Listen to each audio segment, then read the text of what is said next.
Halo teman-teman investor muda dan pemirsa setia channel kita. Selamat datang kembali di konten market update yang bakal bikin kamu paham bukan hanya berita apa yang terjadi, tetapi juga arti dan peluangnya secara investasi. Hari ini kita akan bahas satu kabar besar yang baru saja muncul dari dunia finansial Indonesia, rencana IPO Bank Jakarta dan apa artinya untuk pasar modal, investor, dan masa depan perbankan lokal kita. Bagian 1, apa sebenarnya yang terjadi? Beberapa hari terakhir, Gubernur DKI Jakarta, Pramono Anung, mengungkapkan bahwa Bank Jakarta sedang menyiapkan diri untuk melantai di Bursa Efek Indonesia (BEI) melalui mekanisme Initial Public Offering (IPO) atau penawaran saham perdana kepada publik. Menurutnya, langkah IPO ini bukan sekadar soal jualan saham, tetapi tentang membangun profesionalisme, transparansi, dan tata kelola yang kuat di institusi perbankan milik daerah tersebut. Pramono menekankan bahwa agar Bank Jakarta mampu tumbuh sehat dan dipercaya masyarakat luas, pengawasan publik lewat pasar modal merupakan sesuatu yang harus diupayakan. Bagian 2, mengenal Bank Jakarta secara singkat.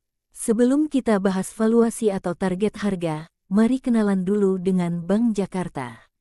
Bank Jakarta adalah sebuah bank umum yang tergolong dalam kategori KBMI 2, bank umum dengan modal inti menengah. Kepemilikan sahamnya mayoritas dimiliki oleh pemerintah Provinsi DKI Jakarta sekitar 99,98% dan sisanya oleh Perumda Pasar Jaya. Artinya, selama ini Bank Jakarta beroperasi sebagai bank pembangunan daerah, fokusnya melayani masyarakat, UMKM, dan kegiatan ekonomi di Jakarta. Namun ke depan, kalau IPO terrealisasi, publik, termasuk investor retail seperti kamu dan saya, bisa membeli sahamnya dan ikut memiliki bagian dari bank ini. Bagian 3, kinerja keuangan dan fundamental Bank Jakarta. Praktis data finansial Bank Jakarta belum dipublikasikan seperti emiten yang sudah tercatat di bursa, tetapi beberapa laporan kinerja bank ini memberi gambaran awal. Triwulan 3 2025, Bank Jakarta mencatat laba bersih sekitar 520,81 miliar rupiah, meningkat dibanding periode sama tahun sebelumnya. Total aset bank mencapai sekitar 90,72 triliun rupiah, tumbuh signifikan dari tahun sebelumnya. Pertumbuhan dana pihak ketiga (DPK) juga kuat, menunjukkan kepercayaan nasabah yang meningkat. Ini menunjukkan bahwa kinerja bank ini relatif stabil dan bertumbuh, meskipun masih dalam skala yang lebih kecil dibanding bank-bank besar buku 4 seperti BCA, Mandiri, BRI, dan lainnya. Bagian 4, apa manfaat IPO bagi Bank Jakarta?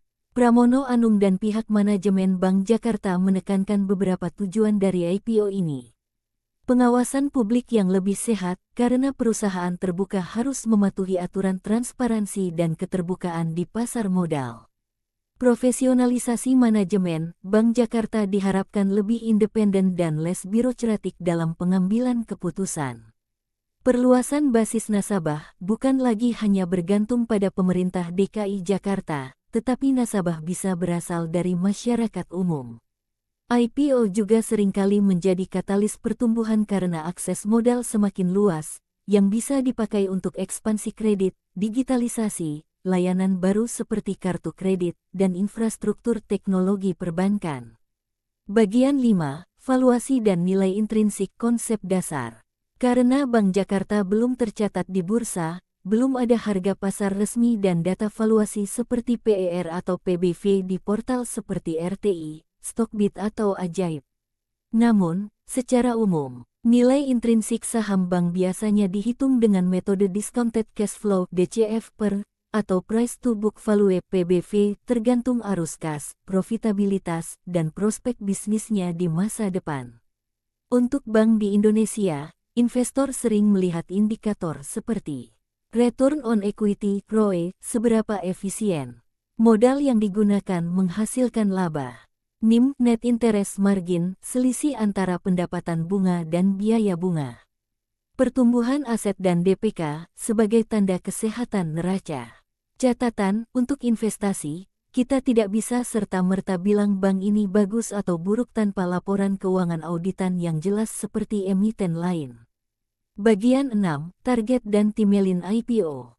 Pramono dan Bank Jakarta berharap proses IPO bisa terjadi paling lambat akhir tahun ini atau awal tahun depan tahun 2026 sampai tahun 2027 tergantung kesiapan corporate culture, perbaikan sistem dan dukungan regulasi. Proses ini biasanya melibatkan 1. Penyesuaian anggaran dasar dan struktur modal. 2. Kajian hukum dan regulasi dari OJK dan BI. 3. Roadshow investor untuk menarik peminat sebelum saham ditawarkan. Bagian 7. Apa artinya untuk investor retail? Kalau IPO benar-benar terwujud, investor retail bisa membeli saham Bank Jakarta melalui pasar modal. Potensi pertumbuhan bank ini tergantung pada kemampuan manajemen dalam bersaing di industri perbankan yang sangat kompetitif dengan bank besar yang sudah mapan. Risiko juga nyata, modal yang lebih kecil dibanding bank besar, eksposur kredit, dan aturan perbankan. Investasi di saham bank bisa menarik, tapi keputusan harus bertumpu pada data nyata ketika IPO prospektus keluar, bukan sekadar sentimen politik atau headline berita. Jadi teman-teman, buat kamu yang tertarik investasi, pantau terus berita resmi BEI dan OJK soal IPO ini. Baca prospektus IPO saat dirilis, karena di sana akan ada data valuasi, jumlah saham yang ditawarkan, dan penetapan harga. Gunakan platform riset saham seperti RTI, Stockbit, atau aplikasi investasi favoritmu untuk membandingkan valuasi dengan bank lain. Kalau kamu suka konten seperti ini, jangan lupa like, share, dan subscribe. Tinggalkan komentar di bawah kalau kamu ingin dibahas saham bank lain atau rencana IPO perusahaan lain di Indonesia ya. Sampai jumpa di video berikutnya. Semoga sehat selalu dan salam sukses.